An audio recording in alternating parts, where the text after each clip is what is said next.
Friends, ఇప్పుడే అందిన వార్త. Phone pay, Google pay, Paytm చెల్లింపులు ఇక కుదరదు అంటూ లేటెస్ట్ అప్డేట్ అయితే వచ్చిందండి.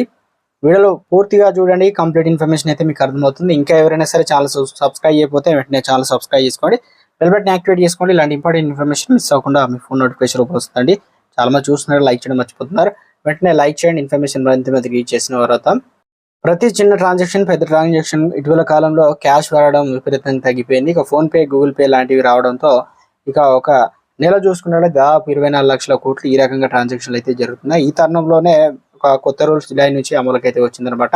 ఇక విద్యుత్ వినియోగదారులకు ఇకపైన బ్యాంకింగ్ యాప్లతో పాటు Paytm, phone pay, Google pay కనుక అమెజాన్ పే లాంటి థర్డ్ పార్టీ యాప్ల నుంచి బిల్లులు కనుక మీరు ఇంతవరకు చెల్లిస్తూ ఉన్నారా, ఒకవేళ చెల్లించాలనుకున్నా కూడా ఇక నుంచి అయితే కుదరదు.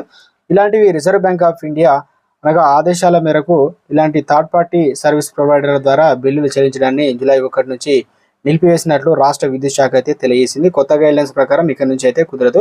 ఒకవేళ మనం చేసుకోవాలన్నా, విద్యుత్ బిల్లులు చెల్లించాలన్నా వినియోగదారులు టీజీఎస్పీడీఎస్ వెబ్సైట్ ద్వారా, మొబైల్ యాప్ ద్వారా బిల్లును అయితే చెల్లించాలని తెలంగాణలో దక్షిణ తెలంగాణ విద్యుత్ శాఖ పంపిణీ సంస్థ సిఎండి ముషరఫ్ అలీ అయితే వారికి స్పష్టం అయితే చేయడం జరిగిందనమాట.